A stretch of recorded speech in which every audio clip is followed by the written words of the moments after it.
سڵاو بینەران و بیسەرانی کەناڵی ئاسمانی پێیان خۆشحاڵم لە ئەڵقەیەکی نوێی بەرنامەی پرد پێتان دەگەمەوە. لەم ئەڵقەی بەرنامەکەماندا باز لە گرانفرۆشی دەکەین. پرسیارە ڕاستەی میوانەکانم دەکەم و دەپرسم کەسانێک بۆ نەو جەژنەکان دەقۆزنەوە و گرانفرۆشی تێدا دەکەن. ئاینی پیرۆزی ئیسلام چۆن سەیری ئەو کەسانە دەکات؟ کەسانێک لە جەژنەکاندا ئیسراف و زیادەڕەوی دەکەن لە خواردن و پێداویستیەکاندا،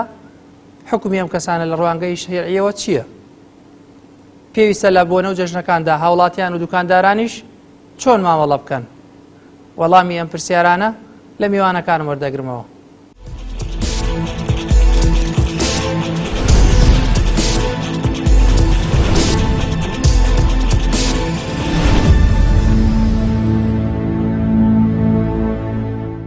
بسم الله الرحمن الرحيم. الحمد لله رب العالمين، والصلاة والسلام على رسول الله وعلى آله وصحبه ومن والاه. پیشا پیرۆزبایی لە خۆمان و سەرجەم مسلمانانەکەین بە بۆنەی ئەم مانگە پیرۆزدە و نزیکبوونەوە لە جەژنی ڕەمەزانی پیرۆز خوا تاعاتی هەمومان قبول بکات. بەڕێزان ئیمانداران، شتێکی بەڵگەنەویستێکەوە ئێمە پابەندی شەرعی خوین و بەپێی فەرمایشتی قورئان و فەرمودەکانی پێغەمبەر صلی الله علیه وسلم ئەبێ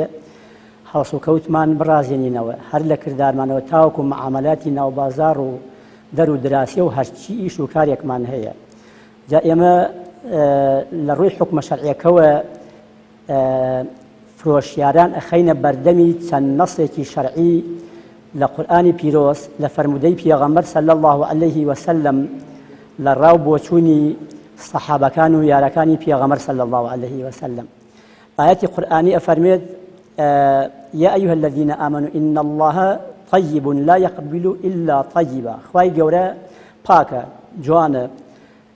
شتی پاک و جوانیشی خۆش ئەوێت و پێ قبوڵە و ڕازیە پێی. وإن الله أمر المؤمنين بما أمر به المسلمين. ئەمە پێغەمبەر صلی الله علیه و سلم ئەفەرمێت کەوا خوای گەورە ئەمری کردو بە پێغەمبەران ئامۆژگارین ئومەتەکەیان بکەن بەوەی کەوا ئەمر بە ئەوان کراوە، ئەویش ئەوەیە کە ئەو کاسپی و کار و ئیشانەی کەوا ئەیکەن حەڵاڵ بێت. یەکێک لە حەڵاڵبوونی هەر کار و کاسبیەکیش ئەوەیە کەوا بە پێی معیاری شەرعی و موافق بە نەسە شەرعیەکان بێت.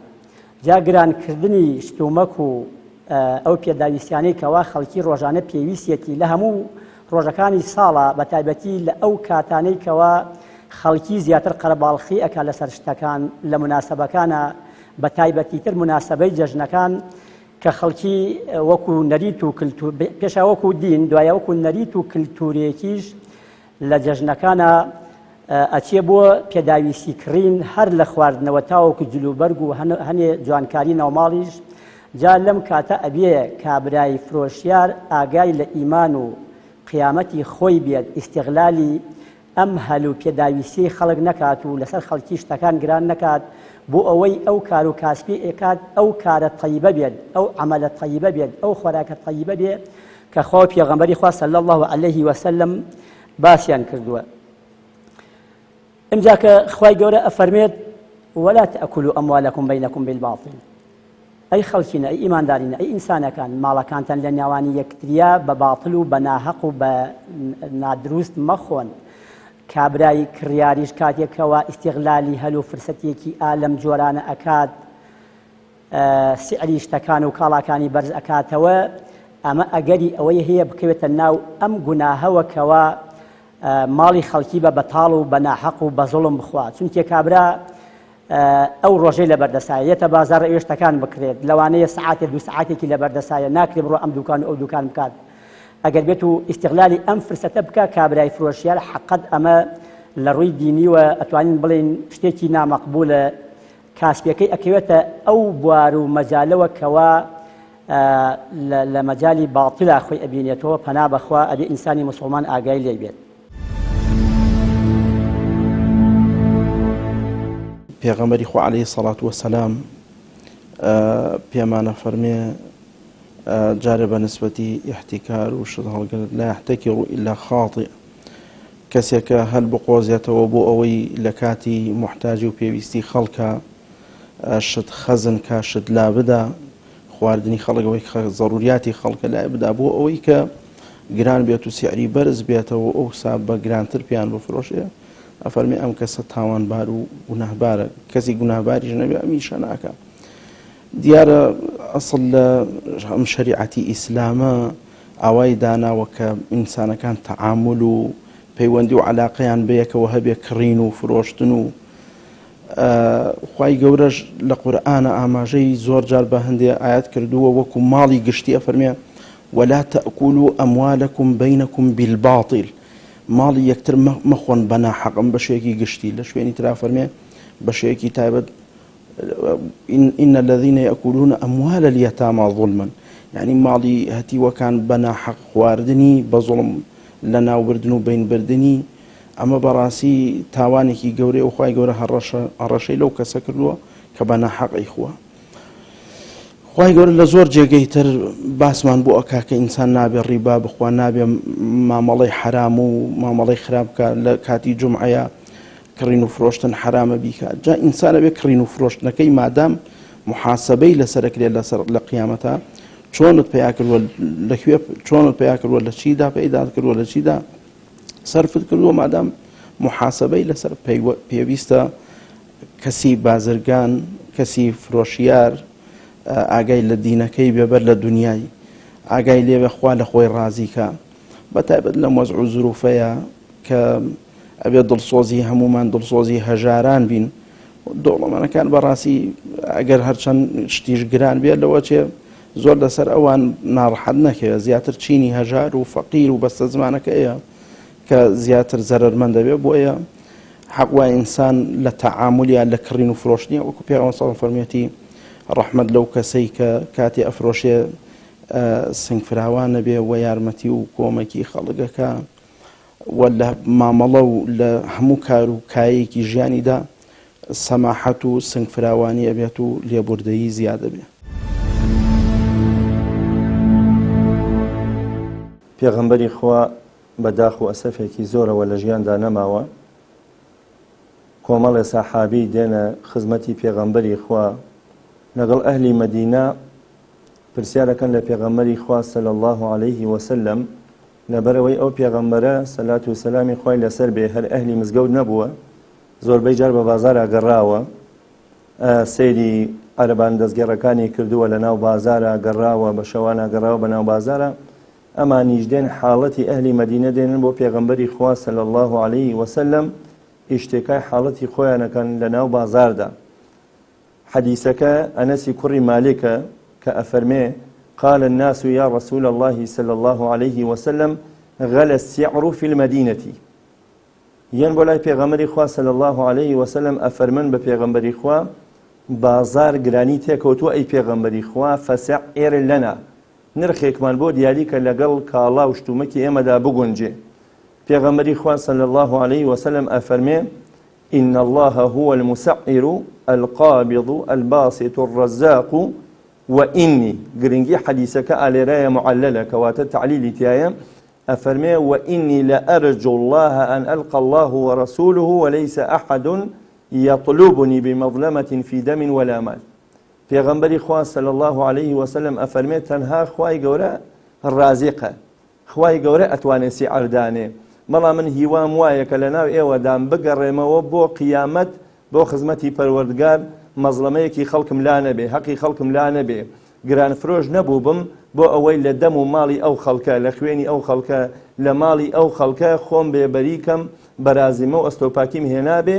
بۆ خوای گەورە کە بگەمەوە خزمەتی خوای گەورە بۆیە پێغەمبەری خوا صلی الله علیه وسلم ئالێرە ئەفەرمێ حەدیثێک معللە ئەفەرمێ هیوام وایە بگەڕێمەوە بۆ لای خوا كوا حقي خلقي ناو بازارو خلق بسر ونبوعي إنجا أم احتكاري يسار روي كدوة خلق روي كدوة بازار قول علمايان ديني أم حديثة شتيني بشويني خويا أفرمي إذا دخلت في السوق الاحتكار والاستغلال والتلاعب بالحاجات الناس أفرمي أجر استغلال دس قراب بسر بازار لنا كومال خلقه قانون نما ياسان نما شرع نما قيم نما أخلاق نما لنا بازارا أو كاتا چی أبي أجر إسلام حكم كان نظام حزب دعاني معلومي جنابتا نظام حزب لزمني عباسيانا كان لنا نوايا كوتاملش فروش نظام حزب يبو ريكرني خلق کەواتە ئەو کاتەی نظامی حیزبە سیعر لەسەر شتەکان دانابوو لەسەر عەرەبانە هەموو کەس تەلاعیبی بە سیعر ناکرد بۆیە ئەفەرمێ في هذا الوقت واجب التسعير في قول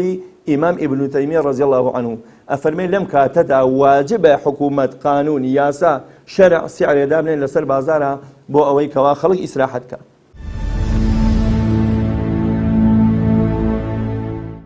بەڕاستی ئاینی پیرۆزی ئیسلام هەمیشە هەردەم داوای هاوکاری و هەماهەنگی و ئاسانکاریەکە هەر کەسێک دەسەڵاتی هەبێ ئیمکاناتی هەبێ لەسەرەوە بێ چاوی لەوانەی خوارەوە بێ ئیتر لە هەر ئاستێکا بێ لە هەر بوارێکا بێ کە ئەمڕۆ بەتایبەتی بازرگانەکان فرۆشیارەکان زۆر پێویستە کە ڕەچاوی ئەم بارەنا لەبارەی ئابووری بکەن کە بەسەرم کۆمەلگایە هاتووە ئەوەندەی کە پیانەکرێ کار ئاسانی بکەن شتەکان بە ئەندازەیەک قازانجی و سوودی لەسەردا بنێن کە شتێکی معقول بێت و لە سنووری ویژدان و شەرع و حەڵاڵا بێ ینی لەوانەیە کابرا شتەکەی بۆی بکە چونکە خەڵکی پێویستێتی زەرورێتی بەڵام سەیری حاڵەتی ئەو خەڵکە فەقیر و هەژارە بکە کە خەڵکی هەیە هەتیوبارە خەڵکی هەیە خێزان دارە عایلەیەکی گەورەیە هەمووی بێ ئیش و بێکارە خەڵکی هەیە نەخۆشی هەیە دکتۆر و دەرمانی هەیە بێداهات و بێ وەزعە بەڕاستی خێرێکی گەورەیە کە لەم کاتەدا ڕەچاوی حاڵەتی کۆمەلگا بکرێەوە ئەوەش دەبێتە خێر و سەدەقە و بەخشین بۆ ئەوانەوانە زانن کە ئەگەر قازانجی کەمیسەن لە کەسێک زەرری کردووە بگرە ینی چۆن زەکات دەدا خێری بۆ دەنووسێ ماڵێک دەدا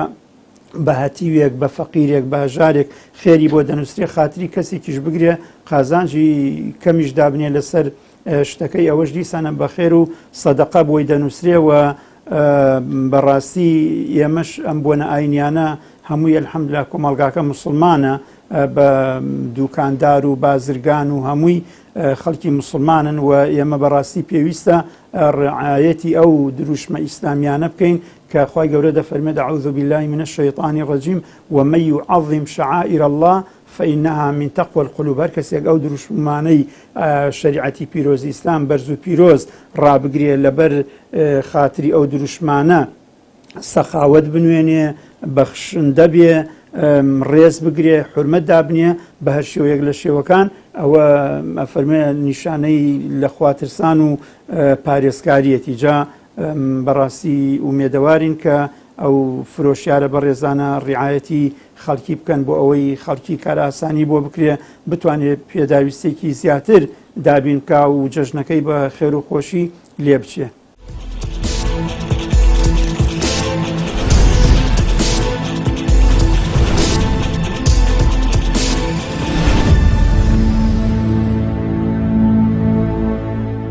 هەروەکو لە پێشەوە وتمان ئێمە هەموو شتێک هەموو حکمێک لە ڕوانگەی قورئان و فەرموودەوە خوای گەورە ئامۆژگاری نەسیحەتی ئینسانی مسلمان ئەکات پێی ئەڵێت مەجالی پێ ئەدات کەوا وەکولوا وەشربوا ولا تسرفوا إنه لا يحب المسرفين بخۆن و بخۆنەوە بەڵام ئیسراف مەکەن بەڵام زیادەڕەوی مەکەن چونکە خوای گەورە زیادەڕەویکەرانی خۆش ناوێت حقت ئێمەش وەکو ئیمانمان وەکو مەسیر و قیامەتی خۆمان یەکێ لە خەمە گەورەکانمان ئەبێ ئەوە بێت کە خۆشەویستی خوا لە دەست بدەین دەی ئەگەر بێت و بەهۆی جۆرێ لە ئیسرافەوە جۆرێ لە زیادەڕەویەوە ئەم حوبی خوا لە کیس بدەین دەستی خۆمان بین حقت هەڵەیەکی گەورەی دینیە کردومانە و هەروەها لە ڕووی دنیاییشەوە ئینسانی مسلمان خۆ تۆ ساڵێک و لە بەردەسایە ئەتوانی ئەوە نەبی ئێمەش بڵین دەمان بەسابێت لەوە پێش خۆ ڕۆژانە خۆراکی خوێن و خۆ ڕۆژانە پێداویستی بڵین ئەکرین و جێبەجێ ئەەکەین با لە ئەو ڕۆژی عەرەفا بکە بڵین لە جەژنی قوربانە عەرەفەی پێوتێ ڕۆژی پێشی جەژنی ڕەمەزانیش بە محاولە بکەین ئەو هەڵپە زۆرەی نەکەین کەوا وا بزانین ئیتر هەر ئەمڕۆ ئەتوانین پێداویستەکانمان جێبەجێ بکەین بەڵکو بەڵێ سونەتی پێغەمبەری خوایە صلی الله علیه وسلم هەنێ دیاردە و مەظاهری شەرعی بنوێنین لە جەژنەکانە خۆڕازاندنەوە خۆ جوانکردن خۆ بۆن خۆشکردن جلوبەرگی تازە خواردنێکی خۆش بەڵام ئیتر ئەمە ئەوە ناگەینێکەوە ئێمە دەست لە خۆمان بەردەین و بکەوینە هەموو داوەکانی شەیطانەوە کەوا لە بەداخەوە لە هەنێ لە فرۆشیاری ئەتوانین بڵین کەم احتیمام بە قیامەتە خۆی ئەبینێتەوە و خۆی مەڵاستداوە جا ئەبێ ئێمە ئاگامان لێبێ لە ئەو ڕێگەوە نەخەڵەتین و نەچینە ناو ئەو داوای شەیطانەوە کەوا بکەوینە ڕیزی مسریفانەوە یا خوای گەورە هەمتر ئەفەرمێت ولا تبذر تبذيرا لبش الآيات القرآنية إن المبذرين كانوا إخوان الشياطين وكان الشيطان لربه كفورا حتى أي أفرميت كاتي كوائي وصدقوا تاكوا إحسانك أكن بخشي أدن بخلكي لويشا تبذير مكان تجاي أو بوشتكي قيامتية تجاي إما بو كاريكي دنياي كخواردني خواردنو جلو برجي روجي دو روجي رمضان جشن رمضان ئەمە ئەتوانین بڵێن شتێکی بڵێ لە ڕوویەکە شەرعیە بەڵام لە ڕوویەکی ترۆ بۆ دنیای و بۆ جوانکاری خۆمانە دەیخوا ئەمرە فەرمێتکەوە لە مەسائلی قیامەتیشە ئیسراف و تەبذیر نەکەین چونکە ئیسراف و تەبذیر زۆر بە فیڕۆدان و زۆر سەرفکردن و زیاد لە حەدی خۆی پێداویستی کڕین لە کردارەکانی شەیطانە اینجا شەیطانیش ئینسان والی ئەکات بچێتە ڕیزی مبەزیرین و بە فیڕۆدەرانەوە کە یەکێ لە سەرنجامەکانی شەیطانیش بەهۆی مبەذیری و بە فیڕۆدانی وە سەری بۆ کوفر و بێدینی ڕاکێشاوە و کێشاوە. هەروەکو چۆن عەرزم کردی ئەو کەسەی کە ماڵ پێیاکات پرسیاری لێکرێ ئەو کەسەش ماڵ سەرڤەکە لێ پێچینەوەی لەگەڵا ئەکرێ ئەبێ وریابێ خوای پەروەردگار کە وەسفی عەبدە باشەکانی ئەکا ئەفەرمێ والذين إذا أنفقوا لم يسرفوا ولم يقتروا وكان بين ذلك قواما إنساني مسلمان وعبدي باشي خوا كسيك لكاتي بخشين تشبو عائلي خوي تشبو بخشين لبيان أو خوا كباشترين باروي بو معلومنالي خود بو الرفيق مسلمانان دورو بري خود لبيان أو خوا پروردگار دا باشترين بار أويك لو ريغانا دا سر بكري أماش نابي زيادة رويتيا دا بكري دەست بکەیتەوە هەمووی بەجارێکە بیڕێژی و ناژبێ ئینسان بەڕاستی دەستی بنووقێنێ دەستکراوە نەبێت و دەستی بنووقێنە و ڕەزیل و بەخیل و چروک بێت چونکەمەش دووبارە هەڕەشەی لێکراوە و وەکو عەرزم کردن لە قیامەتا لێ پێچینەوەی لەسەرەکرێ لە چیدا سەرفت کرد جا بەڕاستی وەسیەتمان و نەسیحەت و ئامۆژگاریمان بۆ موسڵمانان ئەوەیە خەڵکانی بەهەڵپە نەبن کوردەواری ئەڵێ نەفس بیگرە مشتێکە بەریدە دەشتێکە وا نەبین یعنی چاومان بە هەر شتێکەکەوێ ئیلا بێ بیکڕین هەرچی لە بازار ڕاهەبوو حەزمان لێ بێ هەر بیکڕین حەزمان لەوە بێ هەموو شتێکمان هەبێت و هەموو شتێک بکڕین و وجودی هەبێ وەکو ئەڵێن سکیش بەڕاستی منەتی کەس نازانێ ئەوەشی زۆر بخوا و زۆر ئەوە بکات زووتر ئەمرێ بەتایبەت لەم وەزع و بار و دۆخانەیە کە ئێستا ئازانی شتەکان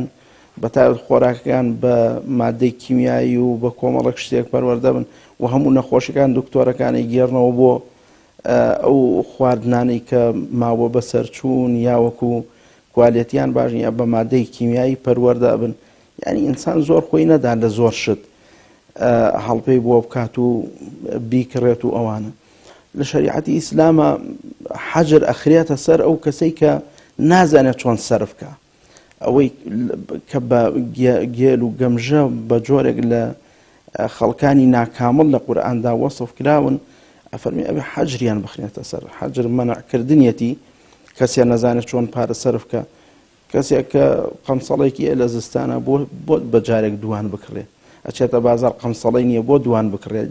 یەک قەمسەڵە بکڕێ تۆچی بۆ بازار جوتێ پێڵاوت پێویستە بۆ دووجوو دەکڕی بۆ سییان نەکڕی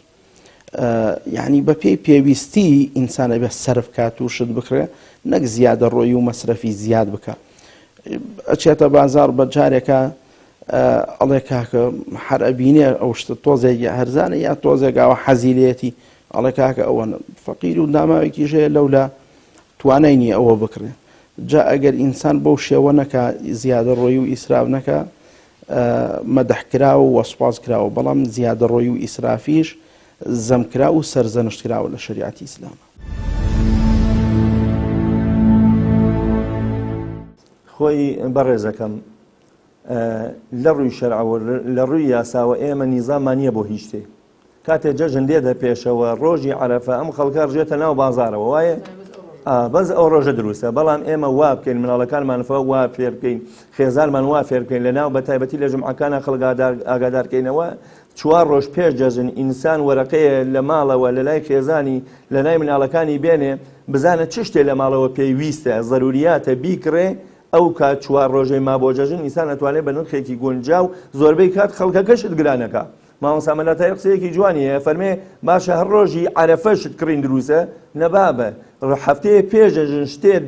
مدەخەرکە لە ماڵەوە کەوا ئەو نەفەقەی ئەو ماڵە و ئەو جەژنە ئینسان بتوانێت 4 ڕۆژ پێش جەژن ئامادەکاری کە ئیعداد کا بۆ کوێ بۆ جەژن چۆن لە جیهادا ئیعداد دروستە ئیعدادیش بۆ جەژن دروستە بێ خۆت ئامادەکەی کەواتە ئیسراف ئینسان وەکو جەنابەت ئەفەرمی ئینسان با 4 کیلۆ گۆشت نەکڕێ ڕۆژی جەژن با پێش جەژن 2 کیلۆ گۆشت بکڕێ خاتە مجەمیدەکەوە هیچ کێشەی تیا نییە نەسەرە ئەمێنێ نرخی گرانبەها ئەمێنێ بۆیە من پێم باش نییە ڕۆژی عەرەفەشت بکڕێ بۆیە خوای گەورە ئەفەرمێ ئین الله لا يحب المسرفين ئێمە لە ئاوا ئیسرافەکەین لە خواردنا ئیسرافەکەین لە پارا ئیسرافەکەین بۆیە نیزامی حیزبەمان نییە کەواتە ئێمە فێری ئیسرافین خاڵێکی تر لەوە بۆ جەنابە کەوا ئیسراف لە چیا دروستە من کتێبێکم خوێندەوە لە طبی نەبەویە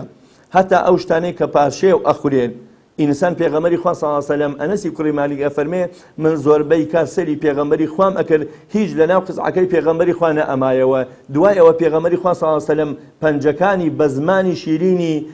چەور ئەکرد کەواتە بە پەنجەی پێغەمبەری خواوە هیچ نەماوە دوای خواردن لەناو قسعی پێغەمبەری خوادا هیچ نەماوە بۆ خواردن بۆیە ئێمە لەسەر سفرەژا کە برژ ئەمێنێتەوە لەناو قاپەکانە ڕاستەوخەی خێنە ناو سفرەکە و یەکسەر بۆ تەنەکەی زباڵەکە کەواتە ئیسراف لە خواردنە خوای گەورە ئینسانی ئیسرافی خۆش ناوێت بەڕێزەکەم وەڵا بێگومان بۆ ئەویش شەریعەتی پیرۆزی ئیسلام قسەی خۆی هەیە و ئیسراف و زیادە ڕۆیی یەکێکە لەو کار و کردوانەی کە خوای گەورە پێی ناخۆشە خوای گەورە لە قورئانی پیرۆزە ئەمرەکە ئەفەرمێت ئەعوذ بالله من الشەیطان الرەجیم وەکولوا ئەمرەکە فعلی ئەمرە کولوا فەرمێ بخۆن وەشرەبوا بخۆنەوە بەڵام وەلا توسرفوا زیادە ڕۆیی مەکەن جا لەبەرەوە ینی لە شەریعەتی پیرۆزی ئیسلامە پێغەمبەری ئازیز صلی الله علیه وسلم دەوامان لێ دەکا لە کاتی خواردن و خواردنەوە سنوورێک دابنین بۆ خواردنمان بۆ خواردنەوەمان سنووردار بێ بۆ ئەوەی چێژ و لەزەتی لێوەربگرین و لە سایە ئەو خواردن و خواردنەوەدا پشوو وزە وەربگرین نەوەکو زیادە ڕۆی و ئیسرافی تێدا بکەین ببێتە مایی دەرد و نەخۆشی و ئێش و ئازار بۆمان چونکی هەمومان دەزانی کە زیاد لە حەد ئەو مەعیدەیەش سنووردارە زیاد لە حەدی تێ بکەی دەبێتە مای ئێش و ئازار و دەرد و نەخۆشی کە پێغەمبەر فەرمی صلی الله علیه وسلم خراپترین تورەکە کە مرۆڤ پڕی بکە مەعیدەیەتی جا لەبەرەوە وانەزانین کە چاکەمان لەگەڵ خۆمانە کردووە ئەگەر زۆری تێ بکەین وە خانمان کە لە مەدبەخ کارەکەن ینی بزانێ بە پێی پێداویستی خێزانەکەی ئەندامانی خێزانەکەی خواردن ئامادە بکە و بیخاتە سەر سفرە چونکی هیوایە 5 خێزانە ئەندامەکان 5 دانن خواردنەکەیان بەشی 10 نەفەرە بێ دوایەکیشا ئەیبا ئەی کاتە زبڵدان کە ئەمە ئیسراف زیادە ڕۆییە ئەگەر تۆ هەر لێت زیادە بیدە بە ماڵێکی فەقیر حتمما لە دراوسەکان تا لە گەڕەکان تا لە خزمەکان تا خەڵکی فەقیر و هەژار و دار و دەستکوردەیە بیدە بە ئەوانیانی گوناحە کە دروستی دەکەیت و ڕنج و زەحمەتی لە پێناوە دەکێشیت و پارەیەکی زۆری پێدراوە تا هێنرا و دوایەکشا بیکەتە ناو زبڵدان و دیسانەوە لەو لاشەوە ئەوی ژینگەمان لێ پیسکە و ببێتە مایی میکرۆبێک و ڤایرۆسێک و بگەڕێتەوە گیان و جەستەی ئەو کۆمەڵکایە جا بەڕاستی پێغەمبەر صلی الله علیه وسلم یەکێک لە هاوڵان دەستنوێژی دەگرت پێی فەرمووی ئیاکە وەسەرف فەرمی ئاگاد لە خۆت بێ دەستنوێژەگری ئیسراف و زیادە ڕۆیی نەکەی لە ئاوەکە فەرمی پێغەمبەری خوا من دەستنوێژەگرم بۆ لە ئاوی دەستنوێژیشا ئیسرافێ فەرمی وەلەو کونتە عەلا بەحرین ئەگەر لەسەر دەریایەکیش بی نابێ لە 3 جار زیاتر ئاو بدەی بە دەم و چاوتەوە لە 3 جار زیاتر ئاوکەی بەدەستە چونکی ئەبێتە ئیسراف و زیادە ڕۆیی و ئەبێتە یەکێک لەو شتانەی کە مەکروهە لە دەستنوێژە ئیسرافکردنە لە بەکارهێنانی ئاوا ینی لەوانەیە زۆر کەسەیە بڵێ ئاو زۆرە و ینی چ بایەخێکی و بەڵام بەڕاستی ئەوە ئێمە زۆرە لە بەردەستمانە بۆیە بایەخی نازانین گینە ئاو زۆر جێگەی بایەخە ینی ئەو گەڕەکانەی ئەو شارانەی کە ئاویان کە ئەزانن ینی زۆر کەسەیە بەڕاستی من ئەمەیە خاڵێکی کە لێرە ئاماژە پێ بکەم کە خوشکان سۆندە دەگرێ بەدەستەوە دێتە بەرجا سەرجادە ئەو قیرە دەشوە ینی بەڕاستی ئەوە زۆر ئەو کەسانە ئەو قیرە دەشۆن ئاسی ڕۆشنبیریان زۆر نزمە ینی باوانە زانن کارێکەکەن خوا پێی خۆشە خێریان بۆ دەنووسێ دەرودراوسێ پێی خۆشە لە پێگەی کۆمەڵایەتیان بەرز دەبێتەوە بڵکو لە هەمویانە سفر دەبنەوە لە لای خی گەورە تاوانبار دەبن چونکە ئەو ئاوەکە ئەو دەیکا بە ئەو قیرا و دوای 2 دقیقەی کە وشکە بێتەوە و هیچ سوود و کەڵکێکی نامێنێ خەڵکانێکی کە هەن محتاجن بۆ 5 لیتر ئاو ینی گەڕێکێکی کە محتاجە بۆ ئاو لەبەرەوە ینی ئەبێ لە ئاویشا ئیسراف و زیادە ڕۆی نەکرێ لە پارە خەرجکردنا ئیسراف و زیادە ڕۆی نەکرێ تەنانەت لە قسەکردنیشە ینی ئێمە هەموو شتەکانمان بە بەرنامەیە لە شریعەتی پیرۆزی ئیسلامە ئەبێ پەیڕەوی لێ بکەین ئەگەر لێمان کردەوە بەختەوەری بەدەستێنی لە هەردوو دنیا ئەگەر لێیلا بدەین بەڕاستی بە پێی ئەندازەی لادانەکە تووشی پەشیمانی دەبین و تووشی دەرد و ئێش و ئازار و شکستی و نشستی دەبین هەم لەم دنیا هەم لەو دنیا.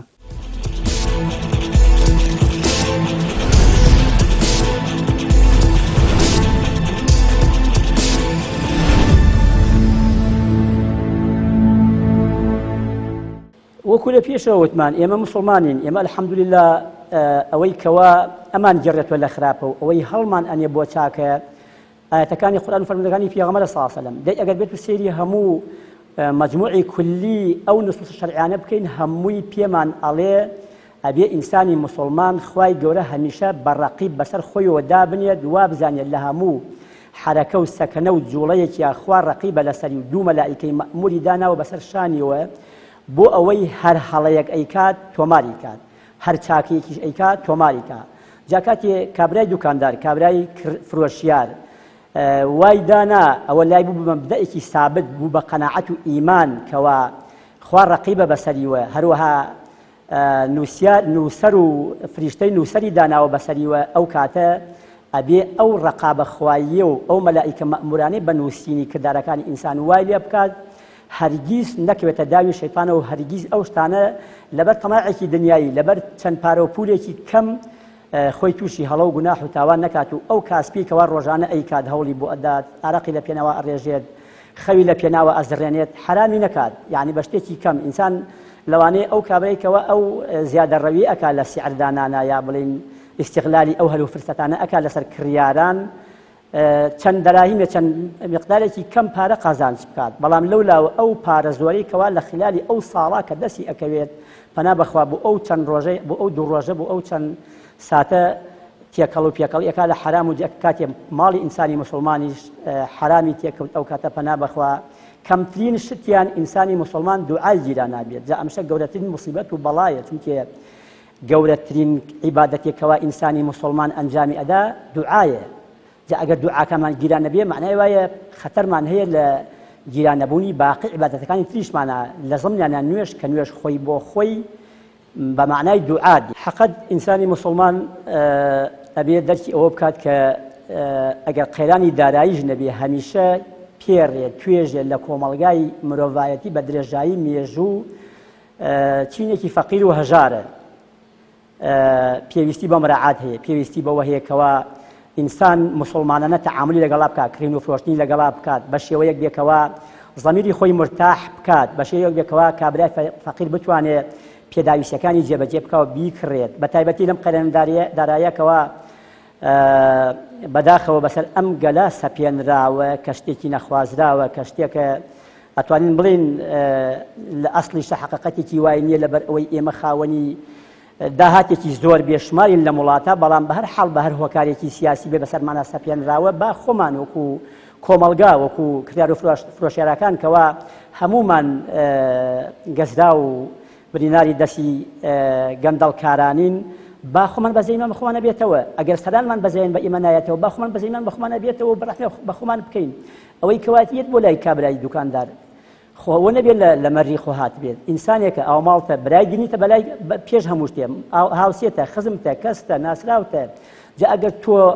لە ئەو ساتێکەوە ئەو پێداویستیەکی هەیە تۆ ئەو هەلە بخۆزیتەوە و دەست بنێتە بینی و هەرچی ئەتوێ باخەڵی خاڵیکەیتەوە کەوا بوو تۆ خەتەری لەسەر ئەم کۆمەڵگا تۆ خەتەری لەسەر ئەوەی کەوا هەر ڕۆژێ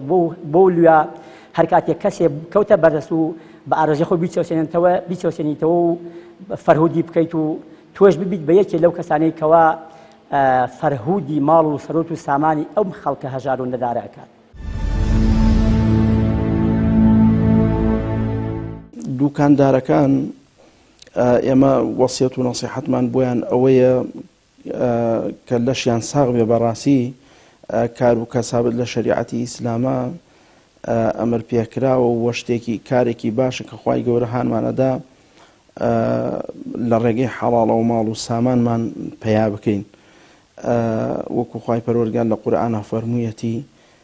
ئێمە بەیعمان حەڵاڵ کردووە بۆتان و حەرەمە الڕیبا ڕیبا حرامە لەسەرتان خوای گەورە ئەحەل الله البەیع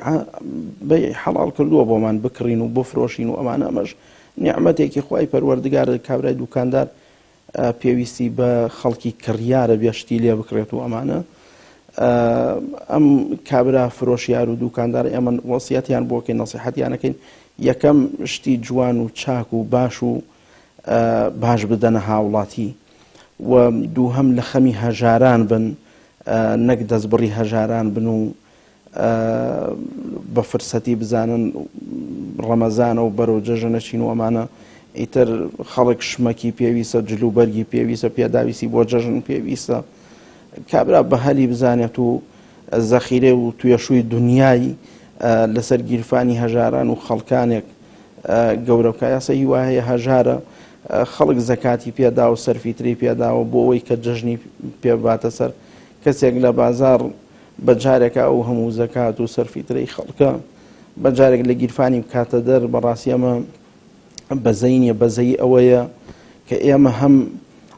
کار و کەسابەت بکەین خەمی قازانجی خۆمانمان هەبێ بەڵام یەکجار بەو شێوەش ناڵێ دەستم لە بنامە بڕێت ئینسان دەست لە بنا نەبڕێت دوکاندارەکانمان ئینشاءڵڵا هەرزان فرۆشی بکەن هەتا بتوان شتەکان کاڵای باش و چاک و نرخێکیش دابنێن کە نە شیش بسووتێ و نە کەباب و هاوڵاتیانیش ڕێز و حورمەتی دوکانداران بگرن زۆر سەر نەخەنە سەریان بۆ هەندێک شت جاری وهەیە هاوڵاتی سوێنی دوکاندارەدا ئەڵێ کاکە زۆر مامەڵەکە پێداگریەکە لەسەر هەندێک شت پێویست ناکە زیادە مەسرف بکەن وەکو عەرزم کردی کە پێویست ناکە زیادە مەسرف بکەن هاوڵاتی ئەبێ بەڕاستی کەڕوو لە هەردووکانێکەکە بۆ کڕینی پێداویستی و محتاجیەکانی خۆی بە شێوەیەکی جوان مامەڵە لەگەڵ خاوەن دوکانەوەکە و بەڕاستی من لێرەوە ئەڵێم ئەمان بۆ فرۆشیارە بە ڕێزەکانمان هەندێک جار سوێنە خۆن کە ئەمەنم پێداوە یا شتەکەم ئاوا باشە جاری وهەیە بە ناحەق مەسەن سوێنەکە ئەخوا جاری هەر پێویست ناکە ئەمە سوێن بخۆین کاکەەوە عەشیاکە لەبەر چاوە و ماڵیش مەزەندەی چاو و سوێن نەخۆن ئینشاڵڵا لە فرۆشتنی شتەکان و گران فرۆشی نەکرێ و هاوڵاتیانیش کەمێک دەست بە خۆیانەوە بگرن ئەگەر هەندێک شت هەیە نەیکڕیت وازی لێبێنیت پارەت بۆ ئەگەڕێتەوە نەچوونە بازار وەکو کار و کەسابەتکردن وایە هەندێک جار پارەت بۆ ئەگەڕێتەوە هی وایە ئەبیسین ئەڵێ مزگەوتی کردوێتەوە قوتابخانەی کردوێتەوە بۆ پارەی کەوتویە گریمان خواردمان گریمان ونم کرد گریمان کردم یعنی بەم گریمانەیە کە پارەکەی خستووەتە ئەولاوە و دوایی بۆتە کەسێکی دیار بۆتە کەسێکی خاوەن پرۆژەی گەورەی کردووە هەر بەو گریمانەیە کە کردمان خواردم جا ئێمە ئەتوانین فەقیرەکانمان بەو شێوە کردمان خواردم لە خەمی خۆشیان بن ئەگەر من خۆم بەزەیم بۆ خۆم نەبێ خەڵک چۆن بەزەیی بۆ من هەبێ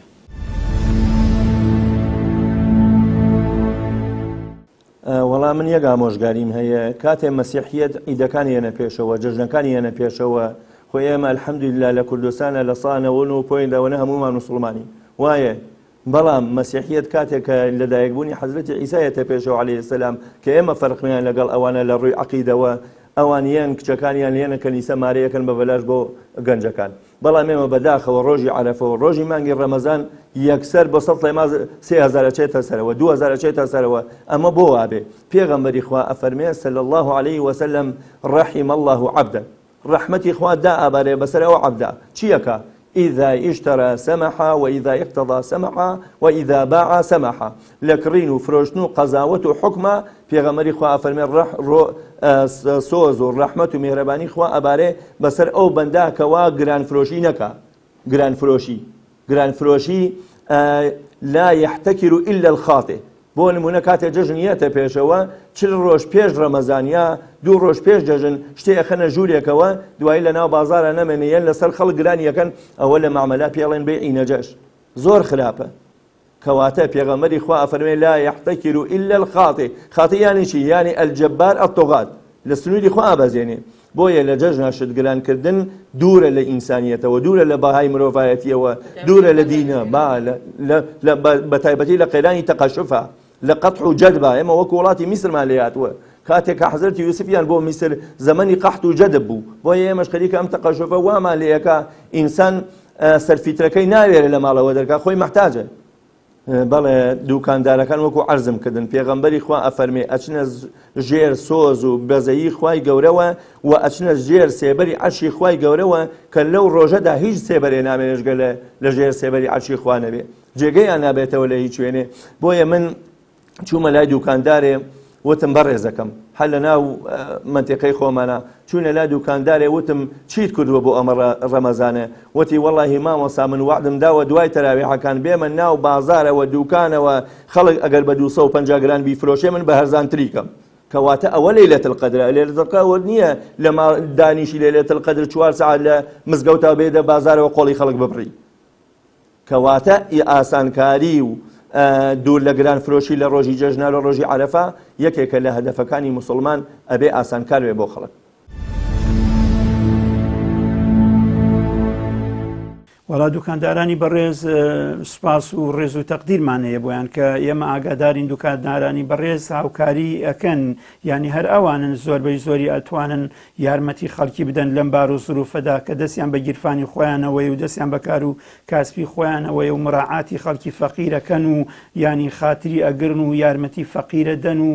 خەڵکی داوای یارمەتیان لێکا دەستی هاوکاری درێژەکەن و ئەو خێر و سەدەقانە کە دەگەڕێتەوە بۆ بەرنامەی بەخشین بۆ ئەو بەرنامانەی هاوشێوەی ئەوانن هەر زۆربەی زۆری لەلای ئەو بەڕێزانەوەیان. بەڵام ئێمە دەوامانە کە زیاتر مراعات بکەن، زیاتر و زیاتر چاویان لە تەماعەوە بێ هەوڵێ ئەوە بدەن کە ڕیعایەتی ئەو برا خوشکانەیان بکەن لەو کۆمەلگایانە کە پێغەمبەر فەرمی صلی الله عليه وسلم رحم الله امرأ سمحا إذا باع سمحا إذا اشترى. پێغەمبەر دوعای خێرەکە ئەفەرمی خوای گەورە ڕەحم بنوێنێ بەزەی و سۆز و میهرەبانی بنوێنێ بەرامبەر ئەو بەندەیەی کە لە کاتی فرۆشتنە سەخاوەت ئەنوێنێ. ینی شتەکەی بیا ئەزانی حاڵی ئەو کەسە زۆر زۆر کورت و نەدارە بەبێ بەرامبەر پێ بدا یا شتێکی کەمی لێوەربگرێ یا بە قازانجی لێوەر نەگرێ، ئەوە دەبێتە خێرێک و سەدەقەیەکی گەورە بۆ ئەو بێگومان ئەجر و پاداشی زایع نەبێ. پێغەمبەر فەرمی صلی الله عليه وسلم هەموو بەیانیە کە ڕۆژ دەبێتەوە خوای گەورە مەلائیکەی داناوە دوعای خێرەکەن بۆ ئەو کەسانەی کە ئەڵێن اللهم أعطي منفقا خلفا اللهم أعطي ممسكا تلفا. ئەڵێن ئەی خوایە ئەو کەسەی کە دەبەخشێ تۆ زیاتر دەروی لێ بکەرەوە و کار و کەسابەتەکەی و سەرۆت و سامانەکەی بەسەریا ببارێنە و دەرد و نەخۆشی لە کۆڵی خۆی و ماڵ و مناڵی و سەرۆت و سامانی بکەرەوە و ئەوەشی کە چروک و بەخیل و ڕەزیلە و تەماعبازە و هەر دەیەوێ چەند بەرامبەر قازانج بسێنێت و پارە بنێتە سەریەک ئاعتی ممسیکەن تەلەفەن لە ناوی بەری سەرۆت و سامانەکەی لە ناوبەری داهاتەکەی لە ناوبەری لەبەرەوە تووشی بەڵا ئەبێ تووشی دەرد و نەخۆشی ئەبێ خۆی کەسێکی ماڵ و سامانەکەی. جا ئومێدەوارین کە بەڕاستی دیانەتەکانی کە هەندێک شت ئەبینی لە بۆن ئاینیەکانیانە شتەکانیان دەکەنە خۆڕایی کە دینێکی پڕوپوچ و ینی بێسەروبەرە لەوانەیە خۆشیان زۆر قەنەعەتیان پێی نەبێ بەڵام کە بۆنەیەکی ئاینیان یێتە پێشەوە ئەچن سەخاوەتی زۆر دەنوێنن و دەست لە داهات و قازانجی خۆیان ناڵەگرن بۆ ئەوەی بۆنە ئاینەکەیان هەڵگرەکانی ئاینەکەیان بە خێر و خۆشی و ڕەفاهیەت بەڕێ بکەن. جا ئومێدەوارین کە برایانی ئێمە خوشکانی ئێمە ئەوانەی کە دەستڕۆشتون ئەوانەی لە کار و کەسابەتان هەوڵ بدەن کە هاوکار و هەماهنگ بن بۆ ئەوەی برا مسلمانەکانیان خوشکە مسلمانەکانیان بتوانن ئەو شتانەی کە پێویستیانە و ضروریاتیانە بۆ جژنەکەیان دەستەبەری بکەن بۆ خۆیان و ئەندامانی خێزانەکەیان و جژنەکەیان بەخۆشی لێ بچێ. هەر لەبەر ئەوەشە ینی سەرفترە دانراوە لە مانگی ڕەمەزانی پیرۆزە بۆ ئەوەی کە مسلمانان حکمتێک لە حکمتەکانی ئەوەیە کە لە جەژنە هاوسەنگیەک و لێک نزیکیەک دروست بێ لە نێوانی تاکەکانی ئەو کۆمەلگای مسلمانە بۆ ئەوەی